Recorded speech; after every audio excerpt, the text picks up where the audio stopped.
Hello, ഈ news നിങ്ങൾ കണ്ടുകാണെന്ന് വിചാരിക്കുന്നു. ഡിവൈഎഫ്ഐൻ്റെ പ്രമുഖനായ നേതാവിനെ ലഹരിയുമായിട്ട് പൊക്കിയിട്ടുണ്ട്. ഇതാണ് സംഭവം. കഴിഞ്ഞ ഈ അടുത്തല്ലേ കോൺഗ്രസിൻ്റെ ഒരു പ്രമുഖനായൊരു വ്യക്തിനെയും ലഹരിയുമായിട്ട് പൊക്കി. അന്ന് വി ഡി സതീശൻ പോയി ഫോട്ടോ എടുത്തെന്ന് പറഞ്ഞിട്ട്, അല്ലെങ്കിൽ മുന്നേ കണ്ട് പരിചയമുള്ള ആളാണെന്ന് പറഞ്ഞിട്ട്, അയാളുടെ ടീമിലുള്ള ആളാണെന്ന് പറഞ്ഞിട്ട് മുഖ്യമന്ത്രീനെ കുറ്റം പറഞ്ഞുകൊണ്ട് ഒരുപാട് വീഡിയോസ് ഉണ്ടായിരുന്നു. ഓക്കെ, കോൺഗ്രസ് മോശമാണെന്ന് പറഞ്ഞിട്ടും കുറേ സൈബർ പോരാളികളൊക്കെ പോസ്റ്റും കാര്യങ്ങളൊക്കെ ഉണ്ടായിരുന്നു. ഇനിയിപ്പോൾ എന്താ അതേ സൈബർ പോരാളികൾ ഇനിയിപ്പോൾ ഇതിനെ പറ്റിയിട്ട് പോസ്റ്റ് ഇടുമോ? ഇല്ല, കാരണം അവരുടെ പാർട്ടിയിലുള്ള ഒരാളാണിത്, അല്ലേ? പക്ഷേ വേറൊരു ടീം ഇനിയിപ്പോൾ ഇതിനെതിരെ പോസ്റ്റ് ഇട്ടിറങ്ങും. ആരാ? ഇനിയിപ്പോൾ കോൺഗ്രസിൻ്റെ പോരാളികൾ ഇറങ്ങും. നേരത്തെ CPIൻ്റെ പോരാളികളാണെങ്കിൽ ഇനി കോൺഗ്രസിൻ്റെ പോരാളികൾ ഇറങ്ങും. ഇതിങ്ങനെ റിപ്പീറ്റ് ചെയ്യും. അവരെ പിടിക്കുമ്പോൾ ഇവർ പോസ്റ്റ് ഇടും, ഇവരെ പിടിക്കുമ്പോൾ അവർ പോസ്റ്റ് ഇടും. രണ്ട് പാർട്ടി മോശമാണ് അങ്ങോട്ട് ഇങ്ങോട്ട് പറയും.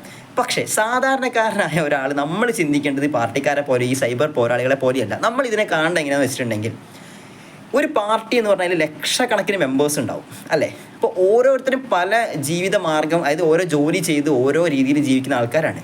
അവരുടെ ജീവിതത്തിൽ അവരുടെ പ്രൈവറ്റ് മാറ്റേഴ്സിലൊന്നും ഒരു പാർട്ടിക്ക് കൈ കടത്താൻ പറ്റില്ല. അപ്പോൾ ഇതുപോലുള്ള ലഹരി യൂസ് ചെയ്യുന്നതൊക്കെ പറഞ്ഞാൽ അവരുടെ സ്വഭാവത്തിൻ്റെ ഭാഗമാണ്, അവരുടെ ക്യാരക്ടറിൻ്റെ ഭാഗമാണ്. അത് പാർട്ടി ഇങ്ങനെ കൊണ്ടുപോയി സപ്ലൈ ചെയ്യുന്നതല്ല, അത് ഏത് പാർട്ടിയാണെങ്കിലും. അപ്പോൾ ഈ സംഭവത്തിൽ പക്ഷേ നമ്മൾ നോക്കേണ്ട ഒരു കാര്യമുണ്ട്. എന്താണെന്ന് വെച്ചിട്ടുണ്ടെങ്കിൽ, ഇങ്ങനൊരു സംഭവം പൊക്കുന്ന സമയത്ത് പാർട്ടി എന്ത് നിലപാടെടുത്തു, പാർട്ടി അയാളെ പുറത്താക്കിയോ അല്ലെ അയാളെ സംരക്ഷിക്കാൻ നോക്കുന്നുണ്ടോ, ഇതിലാണ് കാര്യം. നമ്മളത് മാത്രം ശ്രദ്ധിച്ചാൽ മതി. നമ്മൾ ഈ പാർട്ടിക്കാരെ പോലെയോ അല്ലെങ്കിൽ സൈബർ പോരാളികളെ പോലെ ചിന്തിക്കേണ്ട ഒരു ആവശ്യമില്ല. എന്ത് നിലപാട് പാർട്ടി എടുത്തു, ഇപ്പോൾ മന്ത്രിയാണെങ്കിൽ മന്ത്രി കുറ്റം ചെയ്തിട്ടുണ്ടെങ്കിൽ എന്ത് നിലപാട് ആ മന്ത്രിസഭ എടുത്തു, ആ പാർട്ടി എടുത്തു, ഇതാണ് നമ്മൾ നോക്കേണ്ടത്. അല്ലാണ്ട് നമ്മൾ ഇത് കിടന്നിട്ട് കോൺഗ്രസ് അതായത് ഒരു ഇങ്ങനെ ഈ സംഭവം ഇനിയിപ്പോൾ ഈ ഡിവൈഎഫ്ഐൻ്റെ ഇയാളെ പൊക്കിയിട്ടുണ്ട്. ഡിവൈഎഫ്ഐ മൊത്തം മോശമാണെന്നല്ല, അല്ല അയാൾ മോശമാണ്, അല്ലാണ്ട് ഡിവൈഎഫ്ഐ അല്ല ഇവിടെ മോശം.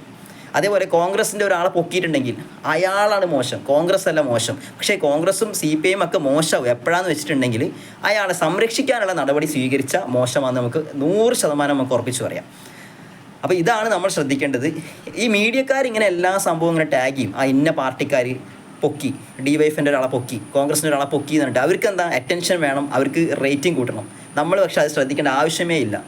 വലിയ സ്ഥാനത്തൊക്കെ ഇരിക്കുന്ന ആൾക്കാരാകുമ്പോൾ ഒരു ടാഗ് ഉണ്ടാവും. ഇപ്പോൾ ഇയാൾ സെക്രട്ടറി ആയതുകൊണ്ട് എന്തായാലും ഒരു ടാഗ് ഉണ്ടാവും, ഡിവൈഎഫിൻ്റെ ടാഗ് ഉണ്ടാവും. പക്ഷേ നേരെ വെച്ചൊരു മെമ്പറൊക്കെ ആണെങ്കിലും ഇവർ ഇതേ ടാഗ് കൊടുക്കും.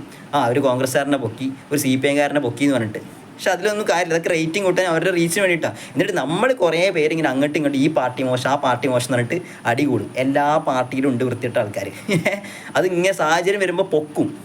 അപ്പോൾ പാർട്ടികൾ തമ്മിൽ തല്ലി അടി ഉണ്ടാക്കുകയല്ല വേണ്ടത്, നിലപാടെടുക്കണം, ഇയാളെ പുറത്താക്കണം. അവിടെയാണ് നമ്മൾ നോക്കേണ്ടത് ഒരു പാർട്ടി നല്ലതാണോ അല്ലേ എന്നുള്ളത്. അപ്പോൾ നിങ്ങളുടെ അഭിപ്രായം എന്താണെന്നുള്ളത് കമൻറ്റ് സെക്ഷനിൽ രേഖപ്പെടുത്തുക. അപ്പോൾ ശരി.